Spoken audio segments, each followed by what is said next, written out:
what's going on? It's your boy Biggs back again with another Internet Smarks review. Smackdown for October 11th, 2016. Overall, man, this was a good show. I'm not even gonna front. Smackdown is literally head and shoulders above Raw.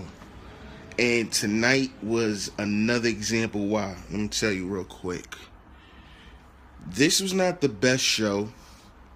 It was far from the worst show. It was an average show, above average. But the fact that they didn't build on storylines this week, where they built on certain storylines here and there, it just shows the direction of SmackDown in that the attention, all you gotta do is look at the ratings. SmackDown is not that far off from being better than Raw as far as rating-wise go. But to me, 2 hours is always best. All this 3-hour stuff, I can't take it because I can't watch Raw for 3 hours and 15 minutes with a million commercials. Yes, SmackDown is working on the commercials. I feel like if they did that, if they did a whole program basically commercial free where all the matches that had a commercial, they would play the commercial, but still have the action on the left-hand side of the screen, to me, that would go a long way to make it SmackDown literally the best show on TV. Because nobody else is doing it. And SmackDown is doing it here and there, but I love it, man. Let me just get to the review. First, we had the new IC champ, Dolph. I'm not leaving WWE yet. Ziggler comes down. He talks his talk. Out comes the former champ. You had to expect it. The Miz is heated. He's talking it. He's mad. I need my rematch. We are not done. I figured they wouldn't be done with this feud, but I think the feud is going to come to a head in the next couple of weeks. I'm predicting around Halloween, maybe the week after. I think not too far off from Survivor Series, they could have a rematch because I think this feud is ready to come to a close. I think Ziggler needs to move on to the younger talent and start putting on more great matches. Miz, I can't really see Miz going for the WWE title, but I think if he had a partner, I think Miz does deserve a title. Yeah, I said that out loud. I know. But, I mean, Miz is put on for 10 summers. 10 years, if y'all don't know what the 10 summer reference is. But I enjoyed the segment. He brought out the Spirit Squad, who are official tag team on SmackDown now. I'm assuming that because they've made multiple appearances now and they appeared at the pay-per-view, that they are with SmackDown now. They jump on, they get ready to jump on Dolph Ziggler, and it goes into the first match of the evening, which was a 2-on-1 handicap match. Shout out to Mauro Ranallo. He made the call of the night. Oh my God, he killed Kenny. Woo! I was like, yo, that's fire. Because Dolph Ziggler super kicked the hell out of Kenny. He gets the win with the super kick. After the match, immediately, Miz jumps in the ring. He jumps all over Ziggler, hits him with the skull crusher finale. Out comes the tag champs, Heath Slater and Rhino.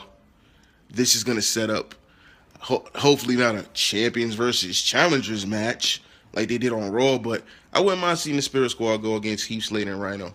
I think the longer you keep the belts on Heath Slater and Rhino, it's going to legitimize their team for when they eventually lose the titles. As we continue on, Shane and Daniel Bryan make the biggest, this was the biggest story of the evening and honestly the biggest story of the week. Anything that happens on Raw, SmackDown, or NXT this week, the biggest news, or in all honesty, could be the biggest story of the month. Daniel Bryan and Shane proposed that Survivor Series 2016 be the most dramatic show in a long time. They propose a challenge to Raw. They're looking to take the bragging rights theme, bring it over to Survivor Series, and just do a whole bunch of 5-on-5s. The top 5 best on Raw versus the top 5 on SmackDown.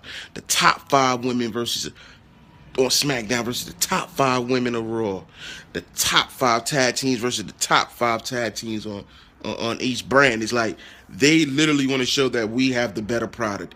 Even though Raw has more stars, this could actually show that SmackDown has a superior cohesive show with having less people and less star power, but making the most out of their situation every week. And again, as it's been going for weeks now, this was literally one of two times that we've seen Daniel Bryan and Shane McMahon, which is great because on Raw, you see Mick Foley and Stephanie damn near all the time. The show is not about the authority. It's about the wrestlers putting on the stories and telling the stories to create this content to make people want to watch over and over and over and over and over again. But let's move on, y'all. We got a quick update as they confirmed on the No Mercy pay-per-view. We're going to have Becky Lynch versus Alexa Bliss, who is the #1 heel female wrestler on SmackDown Live. They will have their match November 8th overseas in Scotland, if I'm not mistaken. And I really can't. It's going to be a SmackDown Live, so I'm assuming there's going to be a tape delay. But I hope it's live, actually. That's going to be a great match. I hope they give them 15 to 20 minutes and let them close the show. We move on. We had Carmella. Shout out to the Princess of Staten Island, you heard? She took on Naomi. Shout out to the Glow, man. And actually, Carmella, they showed something where Carmella beat up Nikki Bella again. She's beat her up all the time. She lost at the pay-per-view, but she's still beating her up. Naomi literally got revenge again. She distracted Carmella. Naomi did a fancy version of the roll-up of death, is what I like to call that maneuver. And she got the win. It was a good match, actually. I mean, I like the chemistry between Naomi, who's really athletic, and Carmella, who's athletic too, but they're trying to make her more into a ground game type of wrestler. So I think that these women on SmackDown are still the best collection of women on the roster in the show. You still have Sasha Bailey and Charlotte and, Dana Brooke. But SmackDown does the most with the women on their show. Salute to SmackDown for this, man. Their creative and writing team is really putting on right now. We move on to more action, y'all. Jimmy Uso versus Chad Gable. They're promoting this as Chad Gable's first singles action in SmackDown. It was a decent match. Jimmy Uso, they did a fancy roll-up of death too. But when they did this roll-up of death, Jay was on the outside. He jumps on the apron, puts his feet on his brother for leverage so that Chad Gable couldn't kick out. To me, that was smart. That was smart. I actually like the Usos. Their character development, man. They are turning into one of the better heel tag teams in the company right now, and they're really embracing it. Shout out to the Uptowns they had on too. Salute to that. But we move on to the segment of the night and the match of the night. The face that runs the place, I'm not calling the camp garbage. The face that runs the place, AJ Styles, comes out for his victory celebration. He's talking about how he's a winner. He is a winner.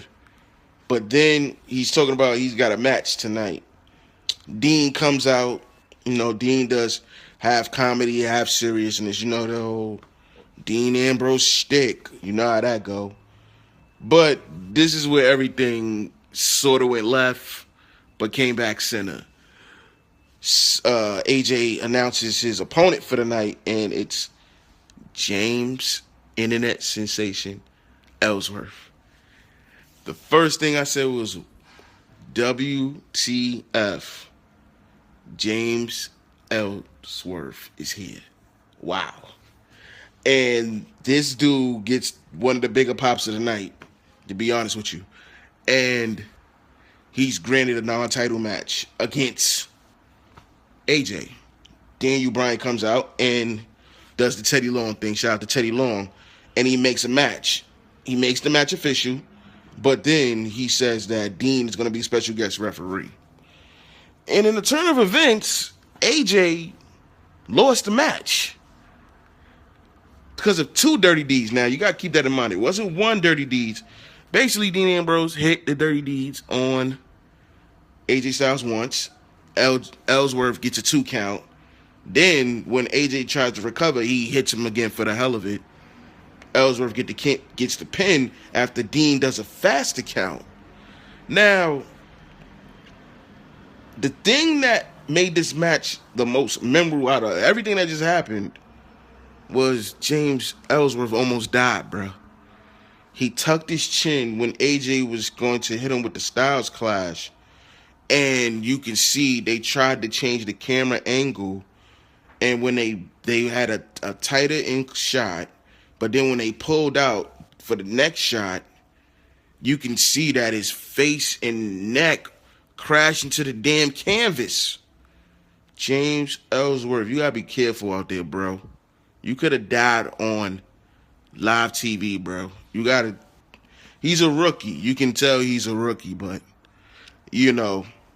I'm glad he's all right. And off of the heels of this win next week, he's getting a title shot.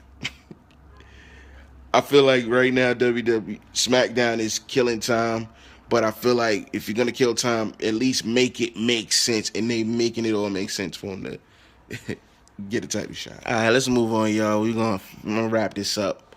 After the match, they made the announcement that Ellsworth was gonna get the title match next week on SmackDown Live. Big pop. We get to a backstage segment with Kane and Randy Orton, and they talk for a minute. It's like they're old rivals, but they, settle their differences to go in this tag match against Bray Wyatt and Luke Harper. It was just the main event. I actually should have think the Styles match should have been the main event, but, that's just me, personally. But, long story short of this match, Randy Orton gets caught with Sister Abigail because he was going to make the hot tag to Kane. The lights went out. Lights came back on and Kane was gone. So I'm assuming they're going to explain this on next week's show. But I thought Bray would be done with Randy, but I guess they're not done yet. I think they're looking to culminate all these lasting storylines to around Halloween so they can start fresh and make their own story builds on SmackDown heading towards Survivor Series because they have so much time in between right now and Survivor Series, which is, I think, is November 20th. So I don't mind it, and I think they're going to use the week of Hell in a Cell to do their going away, their quote-unquote live TV pay-per-view type situation, and just have their rivalries go through. That's why I think Dolph versus Miz is going to happen. I think Styles and Dean is going to be one more time and things like that. Or they might save it for November 8th when Becky Lynch goes against Alexa Bliss. But that's my time, y'all. Overall, I give the show a 3.5 out of 5. Like I said, it was above average show. Oh, yeah, and shout out to Kurt Hawkins. He didn't have a match tonight. So, we'll see next week. So, thank y'all. Follow us on Twitter, Internet Smarts 1. Follow me at Brooklyn Biggz. Brooklyn Biggz. Brooklyn Biggz. Follow me too. Shout out to the God Chuck.